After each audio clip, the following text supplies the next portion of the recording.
सगळ्यांना हॅलो नमस्कार. सारिका लाईफस्टाईल या यूट्यूब चॅनलवर मी सारिका तुमच्या सगळ्यांचं अगदी मनापासून स्वागत करते. आजच्या व्हिडिओमध्ये आपण माहिती जाणून घेणार आहे महालय अमावस्या म्हणजे सर्व पितृ अमावस्येची. त्याविषयीचा हा व्हिडिओ आहे. ही माहिती जाणून घेण्यासाठी हा व्हिडिओ शेवटपर्यंत पूर्ण नक्की पहा. महालय अमावस्या विशेष म्हणजे सर्व पितृ अमावस्या. सन 1319ची महालय अमावस्या भाद्रपद अमावस्या शुक्रवार, उत्तरा नक्षत्र, आम्ल दिनांक 22 सप्टेंबर 1319. सिद्धांत प्रहर म्हणजे दत्तात्रेयांची माध्यान्ह भिक्षेची वेळ. पिठापुरात अल्पलराज शर्म पितृकर्म पूजेत श्राद्धविधीत व्यस्त होते. इकडे स्वयंपाकघरात सुमती मातेकडून श्राद्धभोजन स्वयंपाक जवळजवळ पूर्ण झाला होता.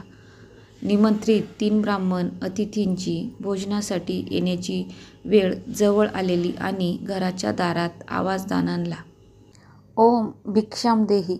श्राद्धाच्या दिवशी पितृस्थानी व देवस्थानी निमंत्रित अतिथींचं भोजन झालेलं नसताना इतरांना अन्न देणं म्हणजे रूढीनियमांच्या विरुद्ध. पण सुमती माता ही अनुसूयेचे सत्व व तत्व घेऊन आलेली. आधीच्या जन्मीची ती सुशीला. त्यात काही दिवस अगोदरच वडील बापनार्याचार्यांनी झालेल्या दृष्टांतानुसार सांगून ठेवले की बेटा दत्त हे कोणत्याही रूपात भिक्षेला येतील, त्यांना विमुख पाठवू नकोस. हे आठवून माता सुमती श्राद्धाच्या तयार स्वयंपाकातील पदार्थ भिक्षेत देण्यासाठी दारात आली. तो समोर अवधूत उभे. त्यांनी विचारले की माते तुझी मनोकामना सांग.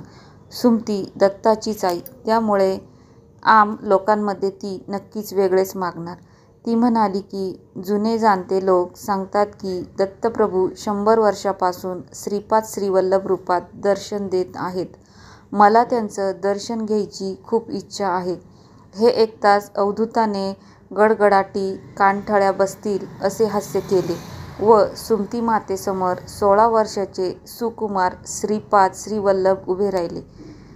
भान हरपलेल्या सुमती मातेने श्रीपादांना साष्टांग दंडवत प्रणाम घालताच श्रीपाद म्हणाले की आई तू हे काय केलेस, तुझी इच्छा सांग. सुमती माता म्हणाली की तू आता मला आई म्हणालास आहेस तर तूच माझ्या पोटी ये. तथास्तु म्हणत श्रीपाद अंतर्धान पावले व 1320 सालीच्या गणेश चतुर्थीला श्रीपाद सुमती मातेच्या पोटातून ज्योतिरूपात अवतरले. अवधूत दत्तात्रेयास श्रीपाद श्रीवल्लभ रूपात अवतरण्यास जी महालय अमावस्या व भिक्षा कारणीभूत ठरली. प्रत्येक व्यक्तीने आपल्या परीने यथाशक्तीने कर्म करावे आणि श्रीपाद श्रीवल्लभ प्रभूंकडे आपल्या पितरांना सद्गतीसाठी विनंती करावी. तसेच ज्या लोकांना तीर्थक्षेत्रास जाणे शक्य नाही, ज्यांना त्रिपिंडी करणे सुद्धा शक्य नाही, त्यांनी हिरण्यदान करावे. म्हणजे आपले आईवडील आजे पंजे या 3 पिढीतील जे गेलेले आपले पूर्वज आहे त्यांच्या नावाने दर अमावस्येला काही दान करावे. जसे की रोख स्वरूपात 11-21 रुपये यथाशक्ती दक्षिणा असेल, 1.25 पावशेर पेढे आणि जानवजोड यापैकी काहीही तुम्ही दर अमावस्येला दान करू शकता. अमावस्येच्या दिवशी काही दान घेऊ नये तर ते ब्राह्मणांना दान द्यावे.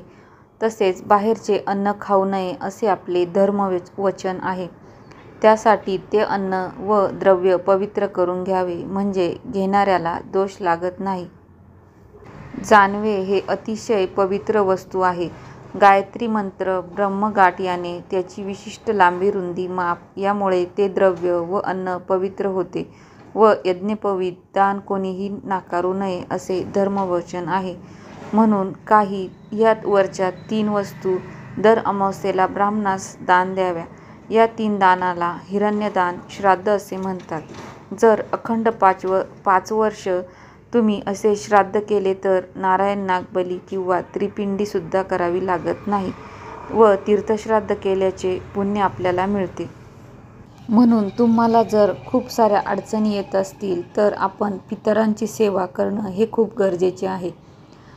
तर आपल्याला काय करायचं आहे की प्रत्येक महिन्याला अमावस्या येते तर दर अमावस्येला दुपारी 12 वाजता दक्षिण दिशेला तोंड करून एका प्लेटमध्ये किंवा कागदावर केळीचे छोटे पान ठेवायचे. त्यावर एक पोळी ठेवून 1 वाटी अळणी भात टाकायचा.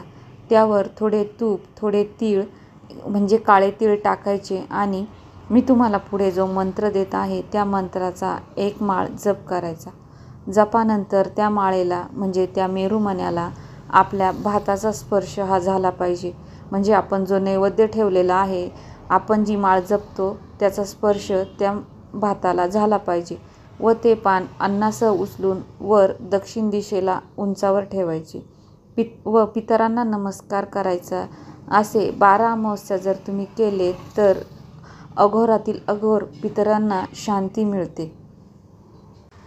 आणि ही सुरुवात तुम्ही सर्व पितरी अमावस्यापासून जरी सुरू केली तरी काहीही हरकत नाही. आजचा व्हिडिओ तुम्हाला कसा वाटला हे कॉमेंट करून मला नक्की कळवा. व्हिडिओला जास्तीत जास्त लाईक, शेअर आणि सबस्क्राईब करा. मी सारिका या नोटवर तुमच्या सगळ्यांची रजा घेते. भेटूया पुन्हा अशाच एका माहितीपूर्ण व्हिडिओमध्ये. तोपर्यंत सगळ्यांना धन्यवाद. श्री स्वामी समर्थ.